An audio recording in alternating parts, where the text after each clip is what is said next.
Hello বন্ধুরা, আমি সুস্মিতার নতুন আরও একটা ব্লগ ভিডিওতে সবাইকে স্বাগত জানাই।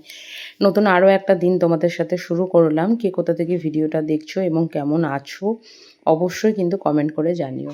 তো আজকে তোমাদের সাথে যে ব্লগটা শেয়ার করছি সেটা খুব ছোট্ট, তবে তার আগে এই চাউমিন নিয়ে তোমাদের কাছে একটা গল্প করি। মানে এই গল্পটা হয়তো এর আগে একবার করেছিলাম, তবে সেটা পুরোপুরি না। আমি যখন মহারাষ্ট্রে থাকতাম, মানে আমি যেখানটায় থাকতাম আর কি, গন্ডিয়া, তো সেখানে অর্ধেক জিনিস পাওয়া যেত না। যেমন হচ্ছে প্রথম চাউমিন, ছাতু, গোবিন্দভোগ চাল, বাতাসা এসব কিছুই পাওয়া যেত না। তো আমি বাড়ি থেকে যখনই আসতাম তখনই ১ প্যাকেট করে চাউমিন নিয়ে যেতাম। যদিও খুব কম খাওয়া দাওয়াই হতো, কিন্তু তবুও নিয়ে গিয়ে রাখতাম। তো আমাদের পাড়ায় একটা দোকান ছিল, তো সেই দোকানে আ আ মানে ক্রোম থেকে চাউমিনের ছবিটা দেখাতে ওনারা আমাকে মানে চাউমিনের প্যাকেট দোকানে নিয়ে এসেছিলো। তো যেহেতু আমি বলেছি নিয়ে এসেছে, তো সেই কারণের জন্য আমি নিয়েছিলাম এবং আমার থেকে দাম নিয়েছিল ৳৭৫। মানে সেই চাউমিনটার ওজন হয়তো খুব বেশি হলে তো ২৫০ গ্রাম হবে। যেখানে আমাদের দোকানে বা আমাদের ভদ্রেশ্বর বা ওয়েস্ট বেঙ্গল যেখানেই বলো না কেন, ৳৫ প্যাকেটের চাউমিন পাওয়া যায়। ৪০০ গ্রাম ওজনের চাউমিনগুলো তোমাদের মোটামুটি ওই ২৬, ২৭, ২৫, ২৮ এর মধ্যে এরকম একটা দাম নেয়। সেখানে ২০০-২৫০ গ্রাম চাউমিনের প্যাকেটের দাম নিল হচ্ছে ৳৭৫। প্লাস ওপরে কিন্তু কোনোরকম কোনো প্রিন্ট ছিল না। তো যাই হোক, সেই ৳৭৫ দিয়ে চাউমিন খাওয়ার থেকে বাড়ি থেকে প্যাকেট বয়ে নিয়ে যাওয়াটা অনেক ভালো। তো সেরকমই করতে থাকলাম। বড়মশাইদের অফিসের কাছাকাছি, মানে 2nd বার আমরা যে বাড়িটা চেঞ্জ করলাম, সেখানে একটা দোকান ছিল। তো আমরা যখন সন্ধ্যাবেলার দিকে বেরোতাম, তো ওখানে তো আমাদের এক বন্ধুও থাকতো। তো তখন ওই দোকান থেকে টুকটাক জিনিসপত্র আমি নিয়ে আসতাম।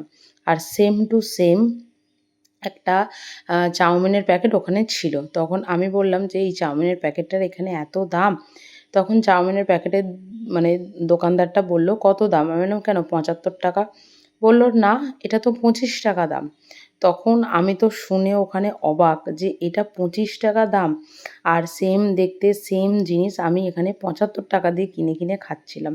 আর সবথেকে বড় কথা, যে দোকানদারের কথা আমি বলছি, হয়তো সমালোচনা বা কোনো কিছুই বলছি না, ভীষণ ভালো। মানে এতটাই আমাদের দুজনকে, মানে আমাকে বা আমার বরকে এতটাই ভালোবাসতো, যা বলার নয় আর কি। তো যাই হোক, কী আর করা যাবে। তো তারপরে আমরা তো বাড়িটা চেঞ্জও করে নিয়েছিলাম। তো বড়মশাই বলেছিল যখন চেঞ্জ হচ্ছে তখন একবার ওদের সাথে দেখা করে আসার কথা। কিন্তু আমি একদমই রাজি ছিলাম না।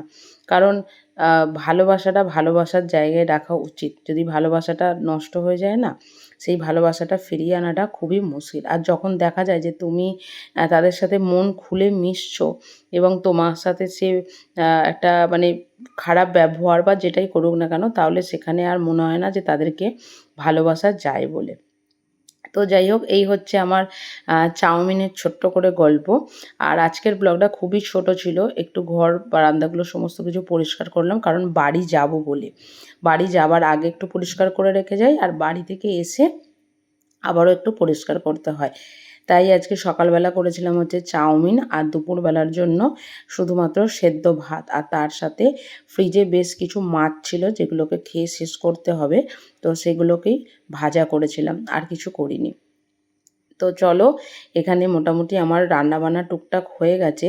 শুধুমাত্র ওই ভাতটাকেই করবো আর কি। আর ভাতটা তো মানে ইন্ডাকশানে বসাবো। 15-20 মিনিটে হয়ে যাবে, অসুবিধা নেই। তো আজকের ব্লগটা এখানেই শেষ করছি। কিছু ভালো লেগে থাকলে একটা লাইক করো, শেয়ার করো, চ্যানেলটি সাবস্ক্রাইব করে পাশে থেকো। টাটা।